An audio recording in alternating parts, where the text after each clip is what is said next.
Okay. Hello, everybody. Welcome to our fifth week OESSG talk. Today, we are very pleased to welcome Susi Dennison, who is a Senior Policy Fellow at the European Council on Foreign Relations. Additionally, she is the Director of the European Power Program, which explores how to protect EU interests in a post-corona era. Today, she'll be discussing how public opinions reflect policy across Europe. Ms. Dennison, please take it away. Thank you very much indeed, Matthew, and thank you for the opportunity to talk to this group today.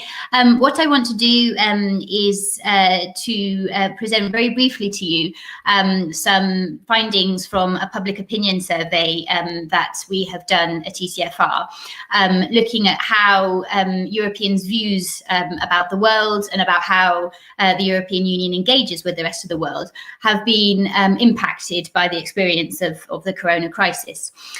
This short presentation that I'm going to talk through with you this evening is built on sort of two rounds of surveying. I'm going to try and share my screen. I promise not to bore you for too long with slides, but I think it's quite helpful when looking at this kind of data to be able to visualize it a little bit. So just bear with me a second, and I should be showing you.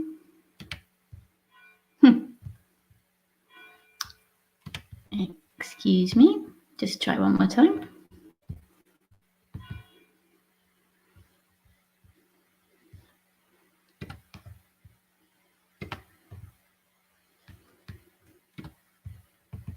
Good. Okay, so now you should be able to see what I'm looking at. So essentially, as I say, this survey was looking at views about the world after the COVID crisis. We did one round of surveying across 9 EU member states at the end of April, early May.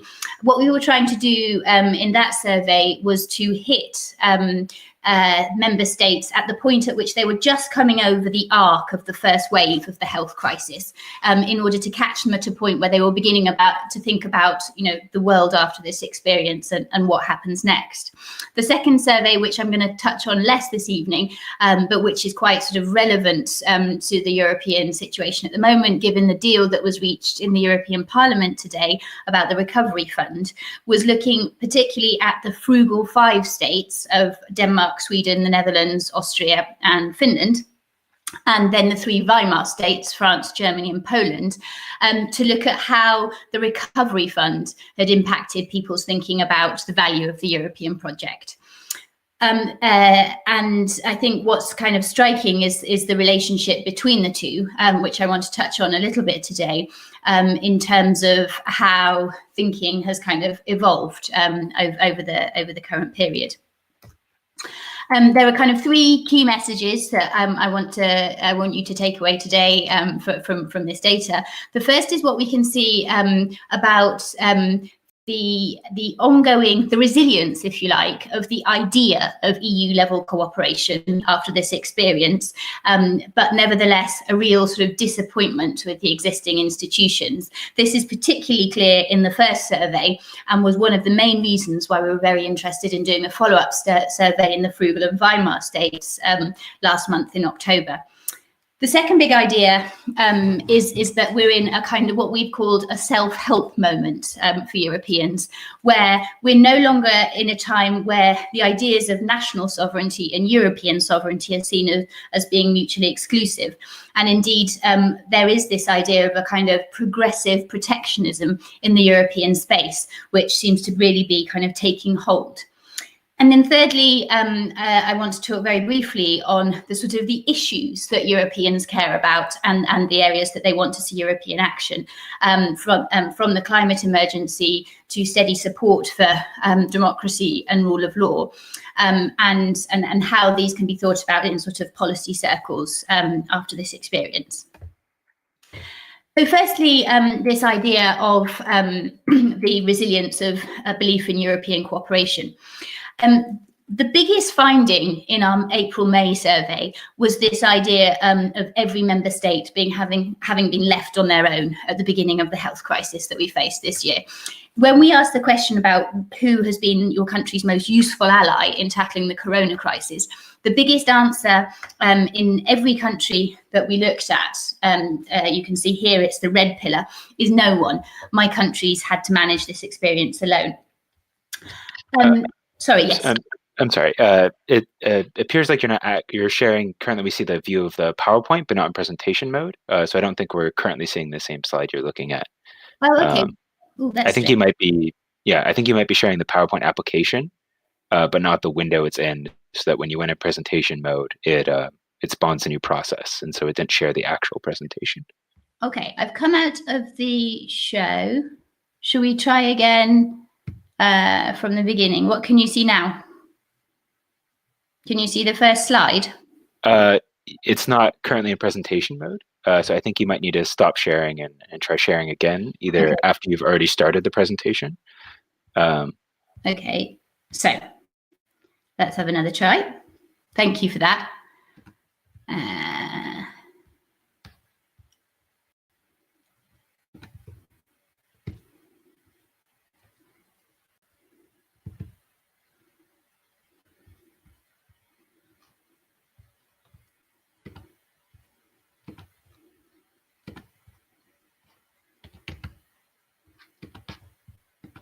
So now what, can you see me or the presentation? We currently do not see you sharing your screen. Okay. So we just see you. Thank you for your patience here. No worries. We live in the era of technical difficulties. How about this? So I'm now screen sharing what looks to me like the presentation. Is that not the case? I currently see a blank screen, but it might just be loading for me.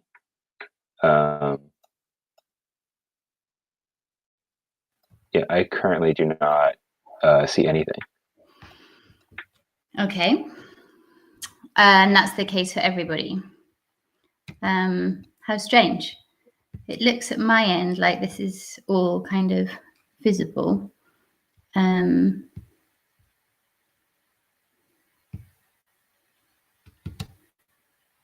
Let's try one more time. If you're sharing the PowerPoint not in presentation mode, you could also just scroll through it. Yeah. That would work as well, as a backup if that's fine. Yeah. So currently we see that you're on the slide feeling disappointed by the EU so far. Okay, well that's good. Should I just stick with that, or should I try and go? How does this look? Yeah, we do not see the presentation mode. So I think just for the sake of moving on, just try doing it without presentation mode, and yeah. Okay. And we can see that just fine. So that's okay? Yeah. You can see feeling left alone. Great. Thank you very much for that. So yeah, here you have the data on this idea that their country had to be self-sufficient at the beginning of the crisis. And then sort of thinking about why that was, we can see when we kind of went into further detail with questions about all of the other actors, this sense of disappointment in the other options on the table other than their national government. So when we asked whether or not the European Union had lived up to its responsibilities in dealing with the health crisis at the beginning, you can see that there are strong groups, the red group in every case, and majorities in most countries, which felt that this wasn't the case. And perhaps even more damning is this idea of European Union irrelevance on the corona crisis. So 47% overall said that they strongly agreed that the EU had been irrelevant to this crisis. This kind of picture wasn't much better for the other actors. Indeed, when it came to the US, in every... Sorry to interrupt. Are you currently in presentation mode? We currently just still see the PowerPoint window as if you were editing the slides yourself. Yeah, I'm not in presentation mode because I thought that's what you couldn't see. Yes, that is correct. Are you still on the slide feeling disappointed by the EU so far? No, I'm now on trust in the US is broken. Hang on. Is that because I haven't clicked on it? How's this? Can you see it now? I cannot, no. Wow. Okay. Isn't perhaps the easiest thing for me to kind of continue to talk through the story and then to send through the presentation afterwards, and you can maybe circulate it to participants? Yeah, sure, that should work fine. Is that okay? Yeah. Apologies for that. Yeah, on the question of the US, we have majorities in every country except for Italy, Poland, and Bulgaria, of those that we covered, who said that their perception of the US had worsened during this crisis. And even for those countries where we don't have majorities, we had significant minorities. So this is a kind of pretty damning view of the US leadership on the crisis. And this was also sort of replicated in the case of China, with perceptions worsening being the strongest answer almost everywhere. And also in the case of China, on a related question where we asked about where people put responsibility for the strength of the outbreak in their country, the Chinese government's handling of the pandemic at the beginning got sort of quite significant answers in a lot of European states. So that's mixed into the picture too. So there's this kind of strong sense that the idea of Chinese mask diplomacy and investment in support in other countries hasn't sort of necessarily paid off in terms of buying a sense of Chinese leadership on the crisis. We asked the question as well about Russia, and I think that what we can see in the answers here, where they haven't, the largest answer in every country is that they stayed the same or didn't know, is that Russia doesn't seem to kind of significantly feature at the moment in terms of Europeans thinking about the world. Although I think it's worth saying that this survey was done prior to the Belarus crisis, and that may have moved on to some extent in a number of states that we're covering here. But sort of in spite of all of this kind of disappointment in existing institutions and actors, there is this idea that that wasn't how it should be. So when we ask the question about whether or not the coronavirus crisis has shown a need for more cooperation at European level, or whether it shows that European integration has gone too far, we got a 63% response across all the states covered as an average, saying that it shows a need for more cooperation. And when, in terms of sort of how this breaks down, obviously there are differences in strength of feeling, ranging between Portugal at 91% down to Sweden, the lowest at 51%. But there are majorities everywhere supporting this idea of greater cooperation. So that kind of takes us on to this idea of European self-help. What should the European Union be focusing on in order to kind of harness this belief in the EU as a project at this point? So when we asked about how Europe should change after the crisis, the three biggest answers were, firstly, and this is gratifying for the organisation I work for, which is focused on foreign policy, the idea that EU should ensure a more unified response to global threats and challenges. This was 52% overall agreed with that statement. The second idea was that European Union states should be more prepared to share the financial burden of a crisis at 48%. And this, I think, relates quite strongly to the Recovery Fund deal, which we can come on to later. And then the third biggest idea was around more control over Europe's external borders at 46%. I think, it's worth pausing on this point. For me, this kind of data point is not indicative of a kind of hardening of views on migration, or of a kind of a sense of how we should think about migration policy after the crisis. I think this is much more an indication about the desire to feel that European governments are in control of the situation and have the tools that are necessary to handle future crises, like the corona pandemic. The ability to shut down borders if we need to, was something that I think voters felt quite clearly at the beginning of the crisis wasn't there. And there was a lot of kind of chaos over that at European level and in terms of coordination around it.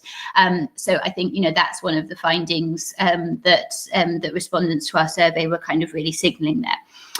But the point that I want to come back to is actually the fourth and fifth biggest answers, which were around the idea that businesses should be pushed to produce more medical supplies and other goods, critical goods and services within the EU, even if this means higher prices.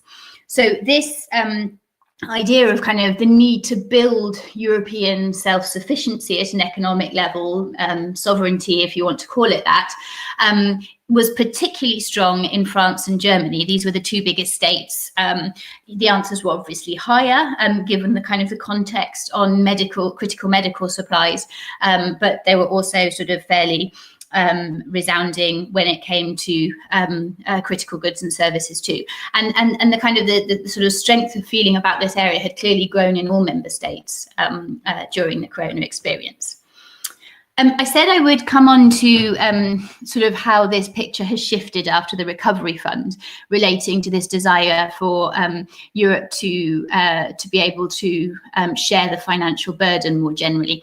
This was really the reason for us why we wanted to come back to the frugal states who kind of pushed hard against the idea of spending more at a European level in order to support the states that had been hardest hit by the health and consequent economic crisis. And we wanted to kind of really explore whether the kind of the tough negotiating stance of the governments reflected political thinking in their member states about what the European project should and shouldn't be doing. And I think that what was interesting for us in terms of, when we asked the question about where the EU adds most value to the national interest on the different files, we continue to see a kind of a strong body of answers which are based around the kind of single market and freedom of movement, but also ongoing interest in the idea of cooperation on security, justice and terrorism, protecting from wars and conflict, and promoting exports and so on. These are all kind of significant features of EU added value in these countries that haven't been kind of knocked out of the way by a sort of a sense of resentment over the Recovery Fund. But what we did find in these states is a kind of was sort of firstly fairly mixed views about the deal itself, but the strongest concerns were not about the overall size of the fund that had been agreed, but rather about concern of waste and corruption in the use of those funds. This was the kind of the strongest answer for all of the frugal states, and indeed 80% of the respondents in these states didn't agree with the idea that the recovery fund showed that the European Union was spending too much money, which I think is quite striking, given that we call these states frugal, that actually that's not what the voters are kind of signalling they are. Rather, they're concerned to see an EU that is careful about how it spends the money and sort of tackles corruption, tackles waste. But there was also a kind of strong feeling that this money needed to be used on European priorities, such as protecting the rule of law and ensuring that the recovery was green. So I think this was kind of is one particularly important point for understanding these states that have kind of fought hard over the budget deal going forward. And I think the second point, which is it's important to understand about them, is a sense of declining influence within the EU. So we had strong minorities in all of the frugal states, which kind of felt that their influence had decreased within the EU over recent years, significantly or slightly. And I think that what we can see by comparing the responses on this question with the other answers is that it's more this idea of whether or not they feel their country declining or increasing in its influence, which is kind of driving their feeling about problems and challenges with the European project. I'll just touch very quickly, given that you can't see this data, on the last point, which is about the sort of the crises that Europeans are concerned about. We asked the question in our post-corona survey, so this was the April and May one, about how the experience of COVID had changed their views on the climate crisis. And what was very striking was that in every member state, the strongest answer was that it had increased their belief that Europe needed to act on tackling the climate crisis. So rather than finding that kind of health has replaced the climate as the kind of the big emergency on people's minds, it seems more that citizens of Europe have been kind of sensitized for the need for Europe and European governments to be able to kind of act on future crises, which I think is sort of quite a critical takeaway for governments to think about how to sort of prioritise EU money in the recovery package, the Next Generation EU deal that has now been done between the Council and Parliament as of today. So, kind of just sort of to summarise very briefly, I think what we can see in this data are kind of 4 baskets of areas where it would make sense for the European Union to kind of focus in terms of its policy response over the coming months in order to answer voter interest. The first is indeed around this climate issue, thinking through how to actually deliver a strong Green Deal despite the divisions and differences between member states, and how to kind of triangulate between the sort of how to play the 3-dimensional chess game around ensuring sort of effective budgetary expenditure on projects that are green, but also ensuring the kind of effective use of the rule of law mechanism trigger in other member states in order to answer these different angles of voter concern. I think the second area is around health sovereignty. There's no question that the corona experience has and still is moving health sort of up in terms of European thinking about security and what are the dimensions of that need to be tackled. The third area, I think, is economic sovereignty, this idea of being able to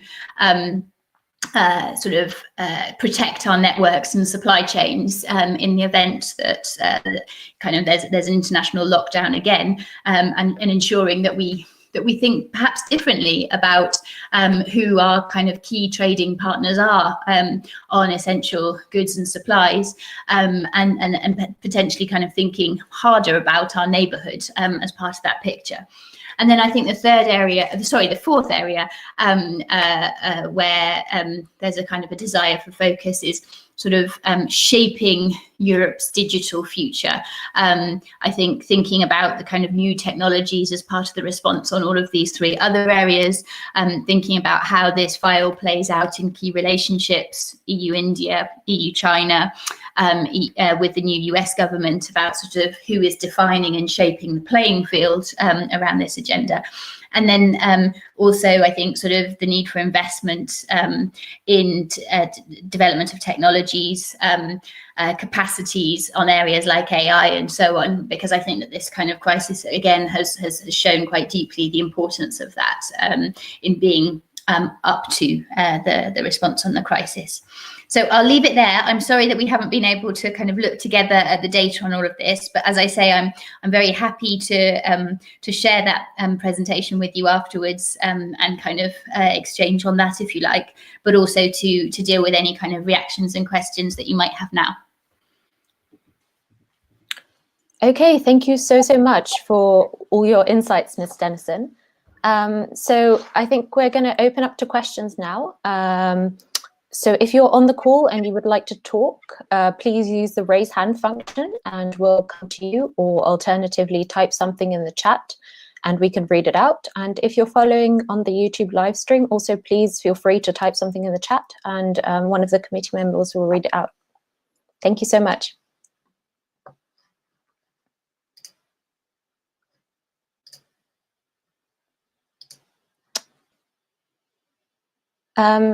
Okay, so while we wait for the questions to come in, I have a question myself, if that's okay.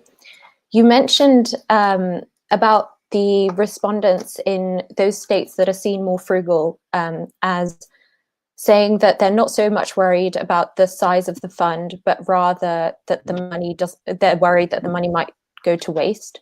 And I was wondering, how much of that do you think is an attempt for them to potentially frame the issue in a way that doesn't preclude concern for other countries? So my question is, how much is it a framing issue versus their actual feelings? Yeah, I think that's an interesting question. I mean, I think we tried to guard against the kind of the potential of framing by the way that we asked this question, which was essentially giving a series of statements and saying which of these do you agree or disagree with regarding the recovery fund. And one of those statements was this deal shows that the EU spends too much money.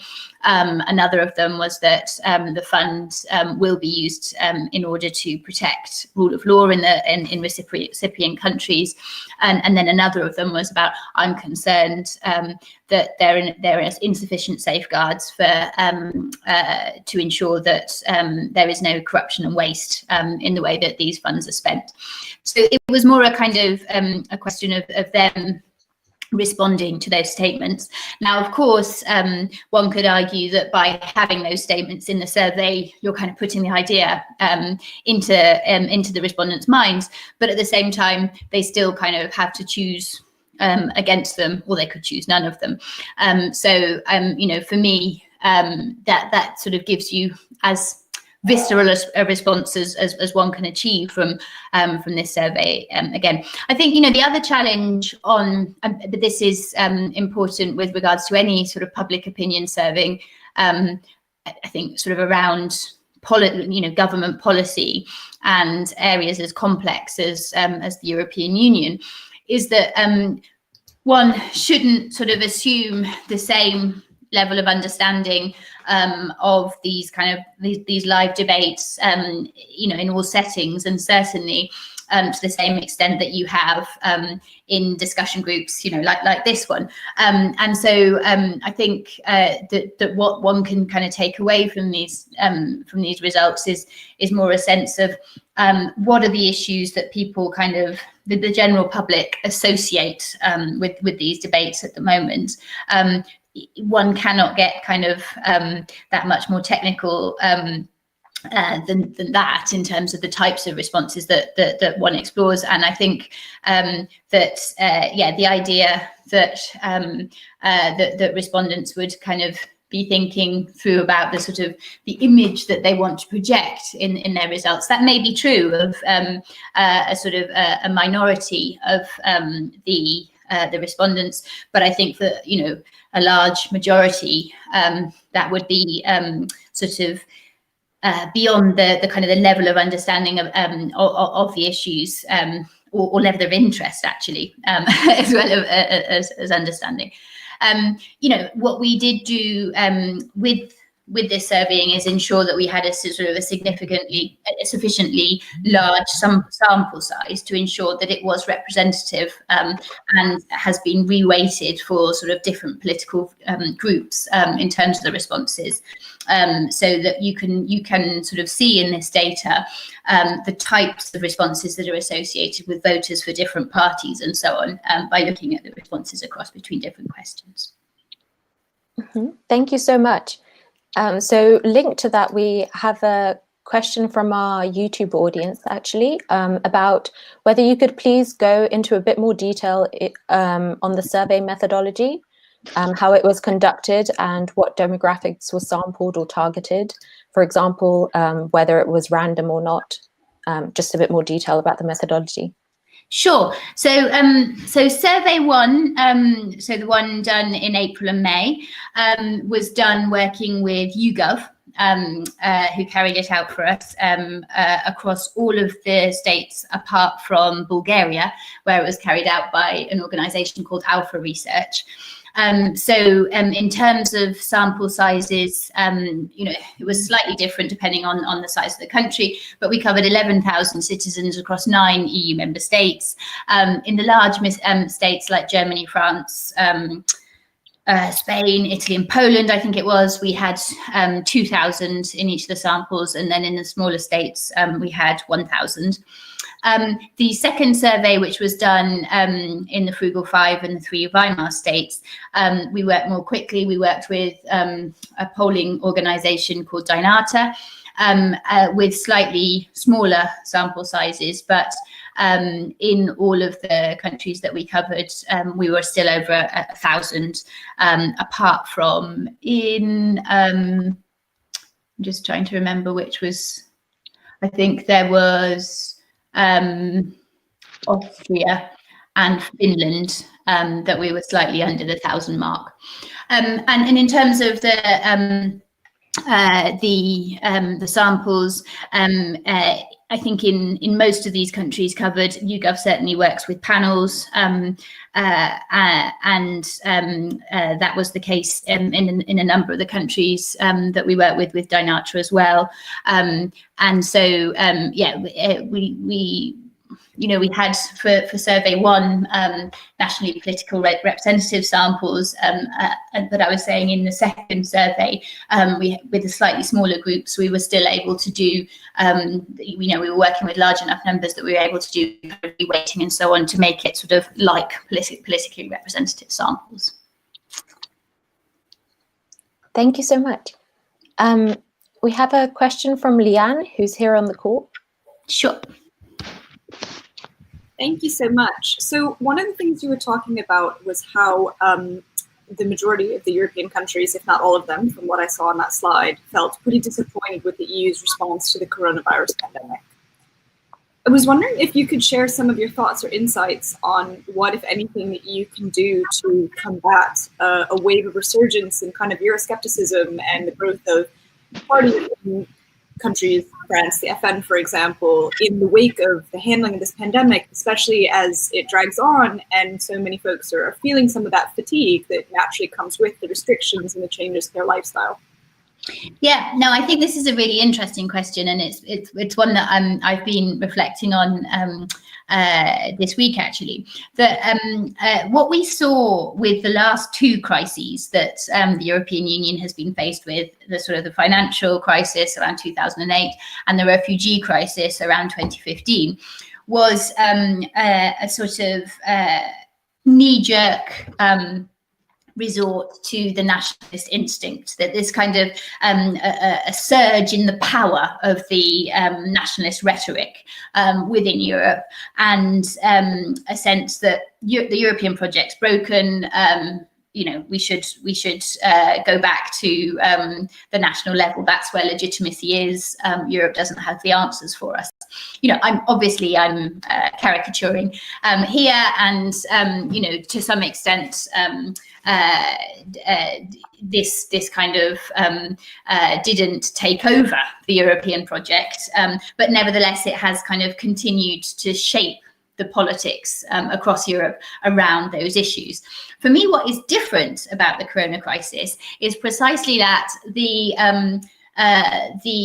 nationalist parties didn't have a kind of a surge in support, certainly at the beginning of the crisis. There was, first of all, this kind of rally around the flag effect. People were scared.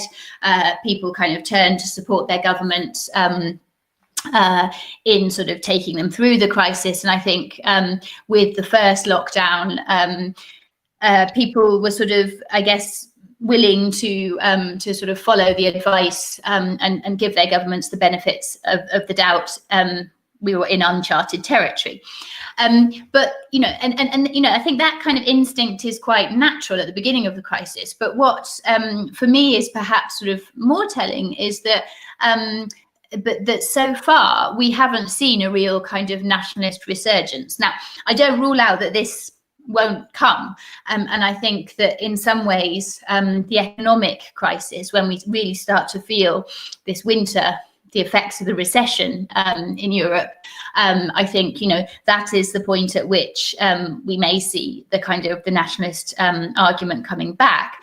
But I think that to some extent we have to give credit to the fact that that European leaders are kind of recognizing this desire for cooperation, that European voters are actually seeing that the challenges that we face at the moment do actually need international global solutions. You know, if you're thinking about the climate challenge, if you're thinking about a sort of a global pandemic, these are not issues that you can expect a national government to be able to act on their own on.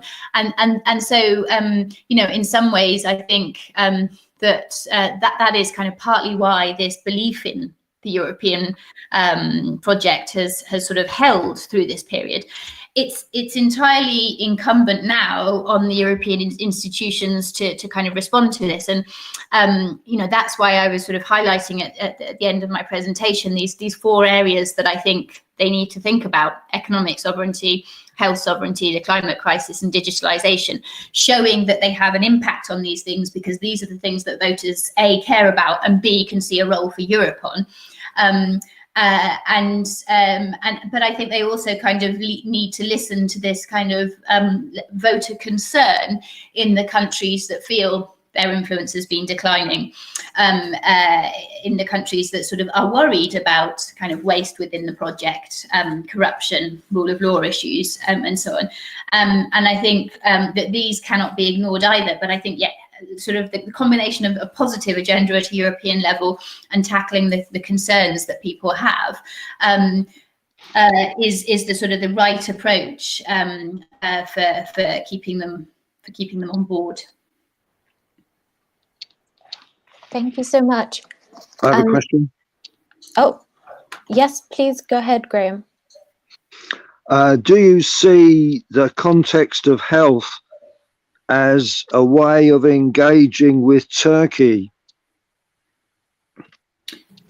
In terms of the sort of the new vaccine and the kind of the cooperation, more, or did you have kind of something specific in mind, or sort of as a kind of a common agenda point with Turkey? Well, certainly scientific cooperation and also common agenda, but in a general sense of political re-engagements or garnering a greater political cooperation. Yeah, I mean, I think Turkey is one of the relationships that I'm keen to look into more broadly. I think that this is kind of one of the areas where Europeans kind of view Turkey quite differently in different states, and sort of different factors come into play.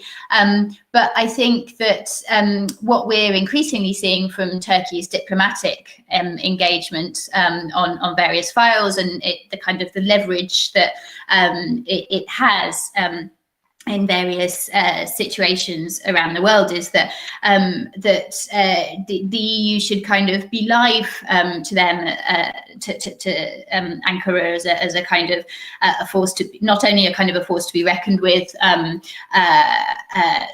these individual conflicts, but also should be willing to sort of think about indeed where there are files on which they can work together at a kind of a multilateral level and elsewhere. And yeah, I mean, I do think that the health agenda is one area where, you know, we have seen through this experience that we all have a kind of a common interest in tackling it.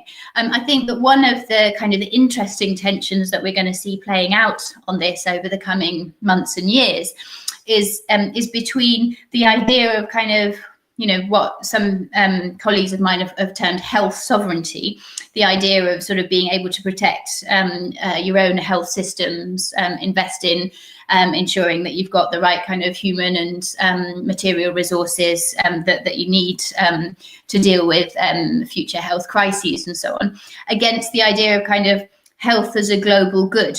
And, you know, you can't kind of do one without the other, but there is a sort of a different approach that's required within the international system, or at least a kind of a different emphasis that's required. And so I think it's going to be sort of critical for Europeans, states, to sort of think that through in terms of the different relationships, and think about how, yeah, these connect with different regional groupings and in the international system.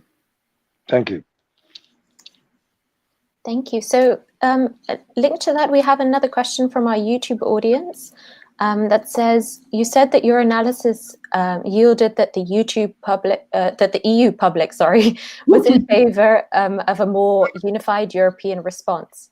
Do you see any evidence of member states being willing to transfer more competencies to the EU in the domain of health?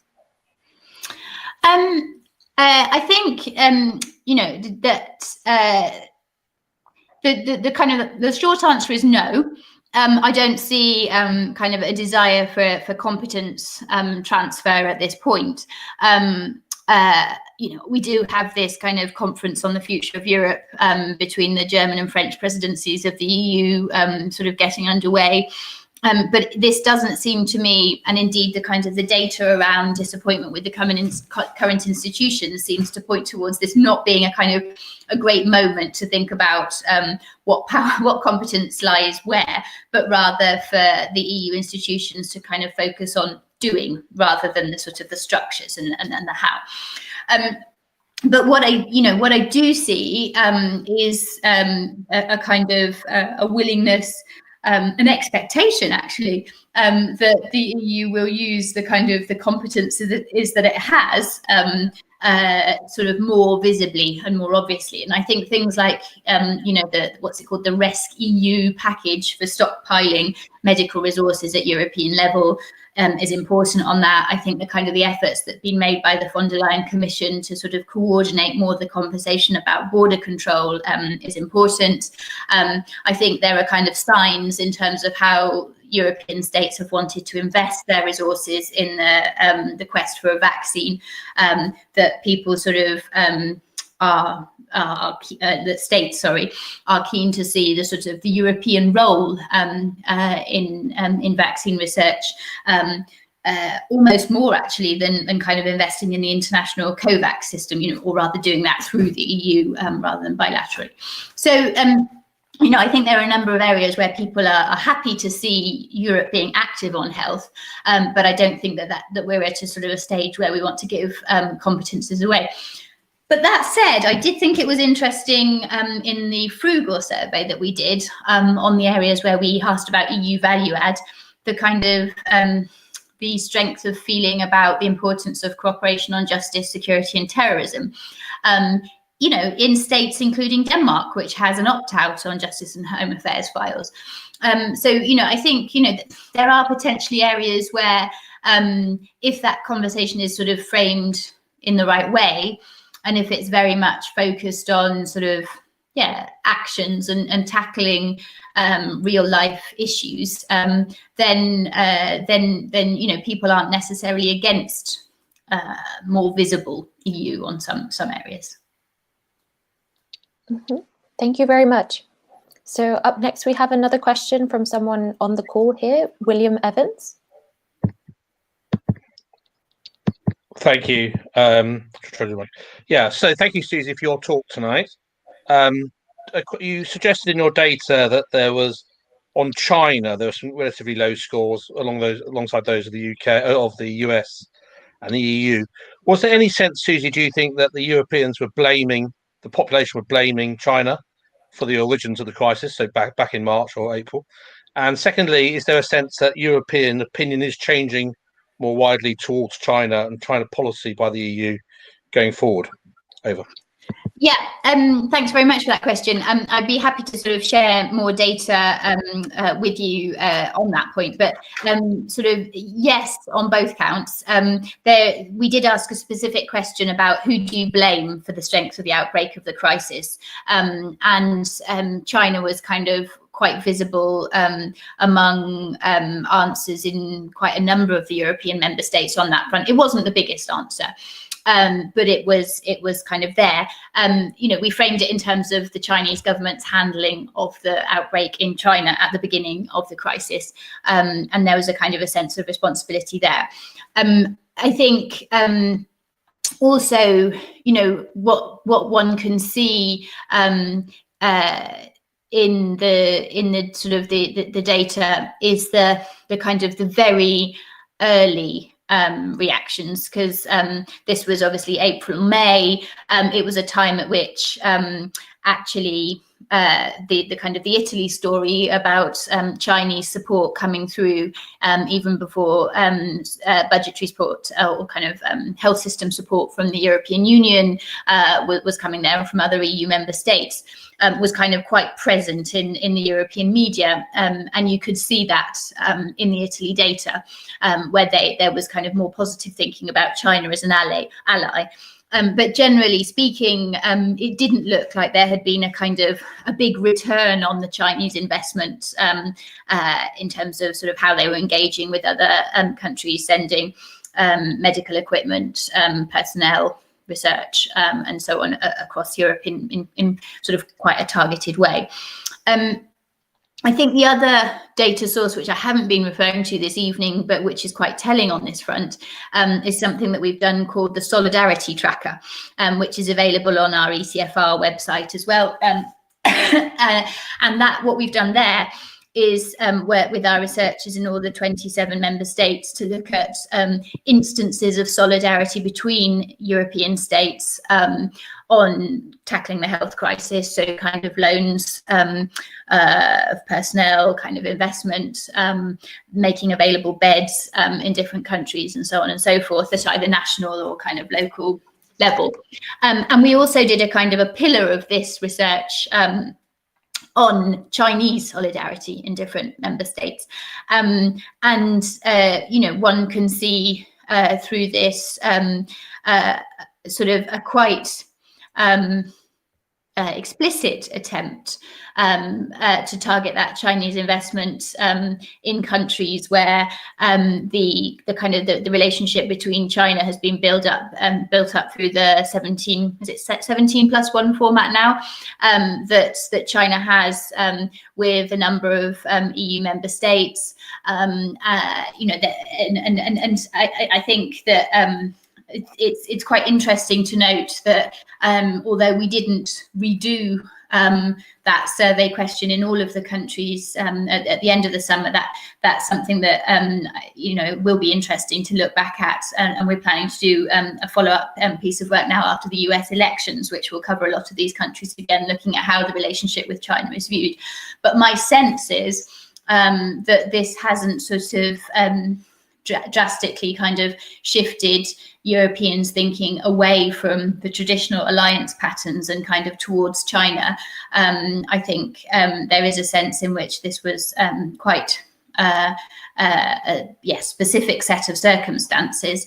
And then the kind of the last point that I would add is that I think that the kind of the stories about China's influence within the WHO system, the kind of politicization of that process and so on, has also been quite present in European media as well.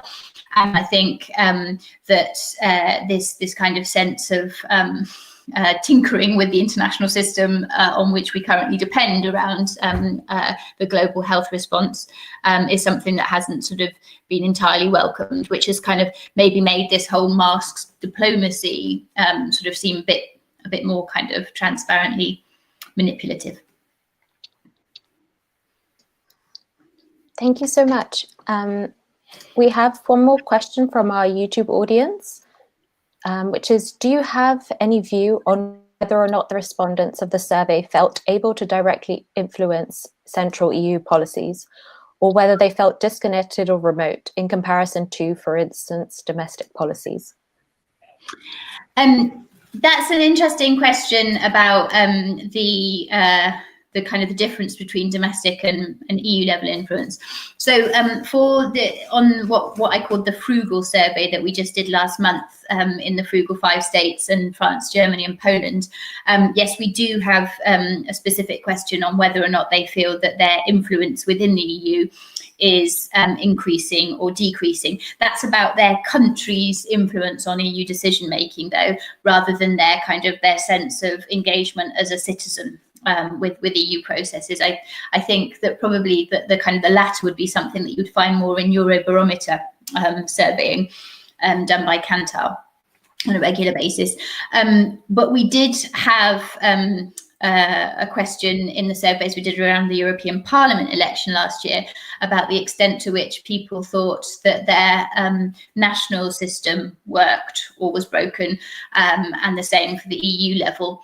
And that was kind of quite striking to see the differences between different countries. I think on one extreme was Denmark, with a very strong sense that the kind of the national system worked. On the other extreme, I think, was France, with a very strong sense that their national system didn't work, and neither did Europe. And, you know, kind of everywhere else was sort of somewhere in between. And I think that, you know, that was for us one of the biggest sort of findings around the European Parliament elections, was the kind of the strength of feeling that, you know, although there is this kind of current idea that the European project is kind of broken, not delivering, anti-democratic and so on, that actually wrapped up in that feeling is a sense that politics, the political system generally, is broken within Europe, and that was sort of driving thinking about Europe, because obviously the kind of the national governments are part of the European project. And that's a question that we're planning to ask again now in the follow-up survey after the US elections, in terms of European thinking about the world after the US elections. And I'll be quite interested to kind of see how that's evolved sort of through the Corona experience and the US election experience. Thank you so much. I have another question, if that's okay, if I may. You talked a bit about the fear that there might be a resurgence of nationalist spirits. And there could be an argument made that things like the Recovery Fund would encourage such nationalist spirits, because each time such a fund is decided, it has to also be decided how to allocate these funds to the member countries. So it pits different nationalities against each other. And I guess a way to resolve that would be to have a kind of a full fiscal integration of the EU and a more common fiscal policy. Do you think that there is any scope for that? And do you think that potentially that could be hastened by the coronavirus pandemic? Well, firstly, I mean, I think that there are sort of very real risks around the Recovery Fund, that this is just kind of not very visible. You know, I live and work in France, and I think I can honestly say that there was sort of coverage over the deal on the fund over the summer for a week or so, but that's just kind of gone completely out of people's sort of general consciousness now. And you know, there may be one or two stories about the fact that it's finally been agreed in Parliament, but the fact that it's not kind of working its way through the system, people aren't sort of seeing what this deal kind of means in the French context and so on, I think is quite a tricky one for the sort of the European story and the narrative about what Europe is doing. Yeah, I think that you know, the EU has never been very good at strategic comms, and I don't think that that's going to change overnight. But I think that you know, kind of one of the critical things is that we need to see national governments willing to kind of give credit to European money where that is the case, in countries like France, where you can kind of see Euroscepticism growing and so on, rather than sort of take the credit for the good stuff at national level. And that's going to be a really hard thing to do over the coming months and years, because national governments are going to be under incredible pressure as well to be sort of delivering through the economic crisis that we can expect. And, you know, we're by no means through the health crisis yet. You know, these are not easy things. Yeah, as I said kind of earlier on, I don't sort of expect any significant changes over competences and a kind of any changing of European responsibilities. And I think, you know, certainly the kind of the question of greater fiscal responsibility will remain a kind of a no-go area for a lot of member states. So I don't see any kind of significant breakthroughs on that front. But coming back to the question of where Europe adds value, what they want to see more what Europe do more of after this crisis, you can see strength of feeling around the kind of the importance of the single market and the pillars of that. And so I think kind of a deepening completion of the single market in some of these key areas, like the digital single market and so on, I think will be quite important to show action on over the coming period. Mm-hmm. Thank you so much. So for our final question, we have here on the call, Miriam would like to ask something. Hello. My question is with regards to one of your conclusions from the survey of the need for Europe to consider its digital future. Given the difficulty of much of the world in trying to wrestle control of the tech sphere away from the big tech companies, how do you think the EU can overcome the greatest challenges it faces in shaping its digital future? I mean, I should sort of caveat my answer here by saying that I am by no means expert on this, but I can repeat what sort of my colleagues who are say on this front, which is that we should not try to win the battles that have already gone. And in terms of technologies where we're already behind, we shouldn't sort of be trying to kind of play catch up on those fronts. I think that there are some areas like AI where there is kind of potential for us to invest wisely in sort of next generation technologies and so on, and play a role on that front. But I would see the kind of the more European way as being more about sort of trying to shape the regulatory environment, shape the kind of the governance of the digital arena looking forward. If we kind of think about the role that the European project has played in terms of sort of shaping the rules-based system more generally, this is something that we can be quite good at, and there is a lot of power in that. And then the kind of the second area that I would see as being critical as part of this kind of shaping role is thinking about sort of how we engage with other actors who are sort of powerful on this front, how we think about the sort of engagement with India, with Japan, and so on, given that sort of China is all powerful on this front. It's a kind of clear competitor, but I think it's quite hard to see how we can sort of build alliances with China on this front. And then just kind of finally, in terms of sort of how we do shape the governance on this file, sort of thinking about sort of what are the things that we as Europeans want to see in that digital future. Is it the kind of the tech and democracy agenda that we need to safeguard? How does this sort of fit with the kind of the international order that we're trying to promote, and so on? And so I would, these are the kind of the areas that I would say that Europe has the potential to be in fact impactful and to put emphasis on this front.